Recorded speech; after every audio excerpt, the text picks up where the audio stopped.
conte et raconte La sorcière du lac.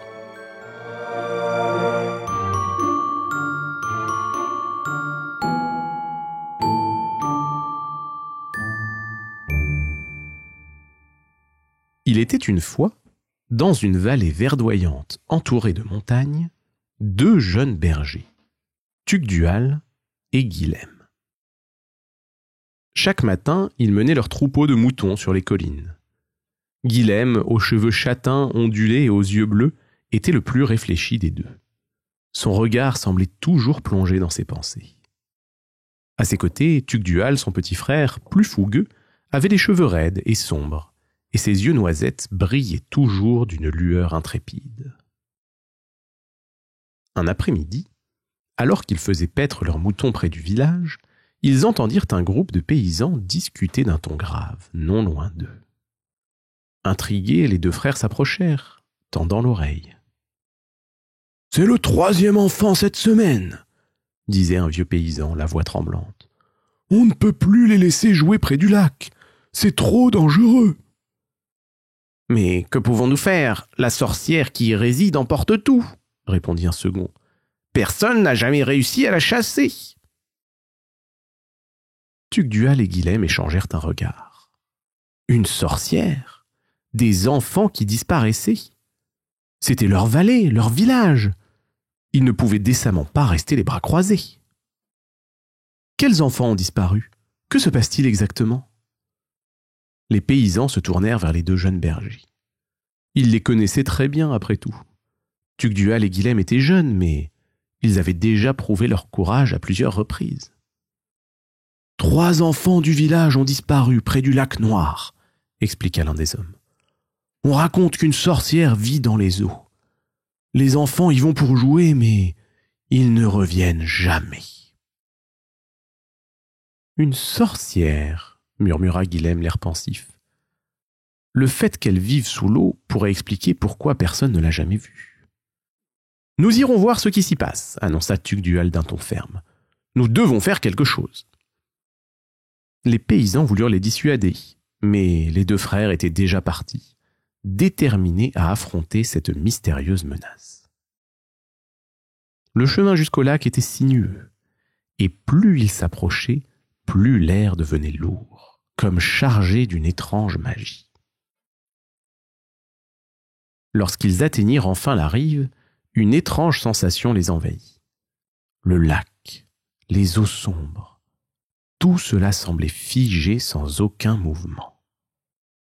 Tout autour, des pierres de formes étranges étaient disséminées. En s'approchant, ils se rendirent compte que ces pierres avaient des formes humaines. « Oh ! Ce sont les enfants pétrifiés !» murmura Guilhem. Et soudain, un éclat scintillant troubla la surface de l'eau. Un léger clapotis, puis des ondes qui s'élargissaient. Quelque chose émergeait du lac. Lentement, une silhouette sortit des eaux. Une sorcière. Ses cheveux semblaient faits d'algues vertes, et son corps couvert d'écailles bleutées miroitait sous la lumière. Son visage était ridé et cruel.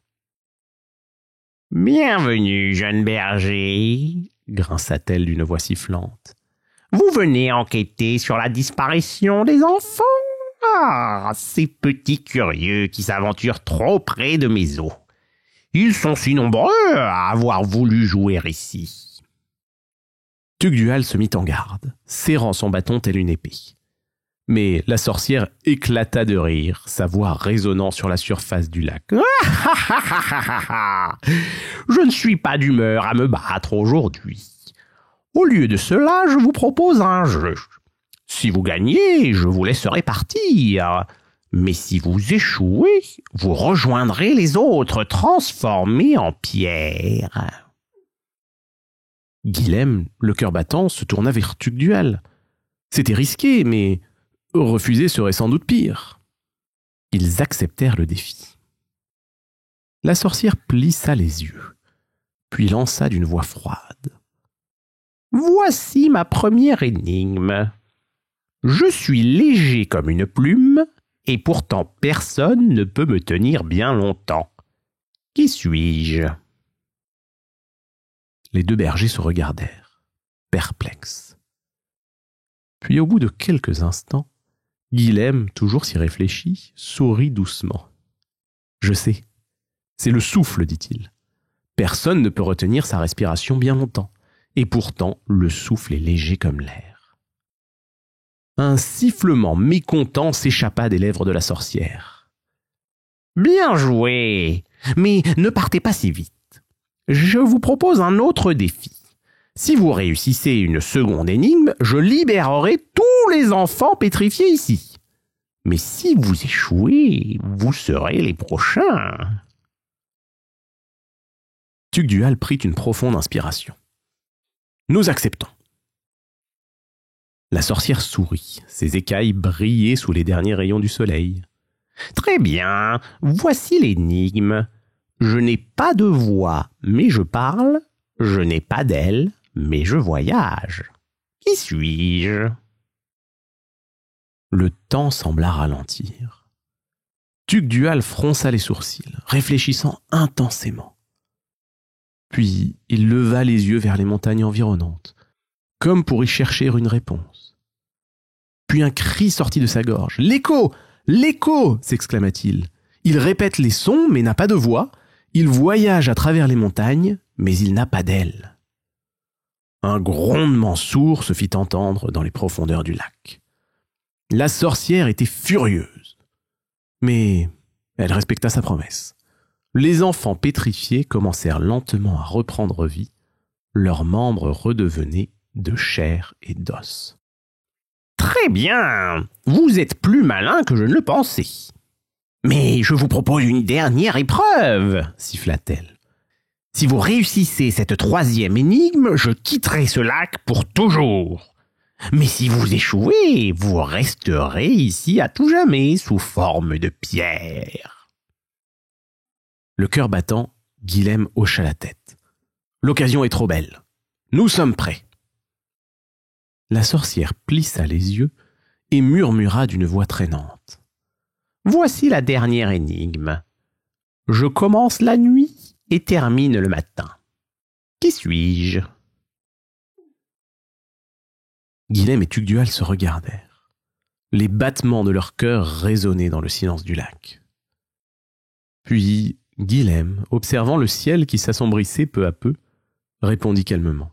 « C'est l'étoile. Elle brille au début de la nuit et disparaît à l'aube. » Un cri s'éleva alors du lac.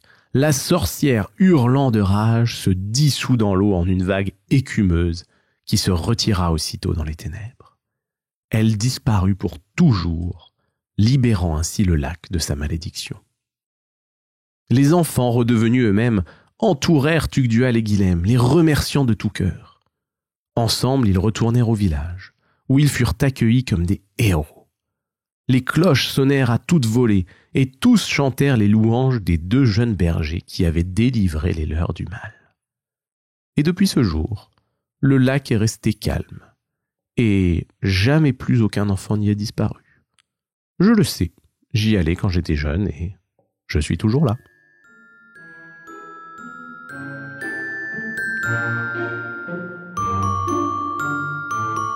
Retrouvez Contes et Racontes sur YouTube et en podcast. Contes et Racontes, préparez votre enfant à la lecture. Des histoires sans illustration pour faire travailler son imagination et un vocabulaire soigné pour apprendre des mots chaque jour.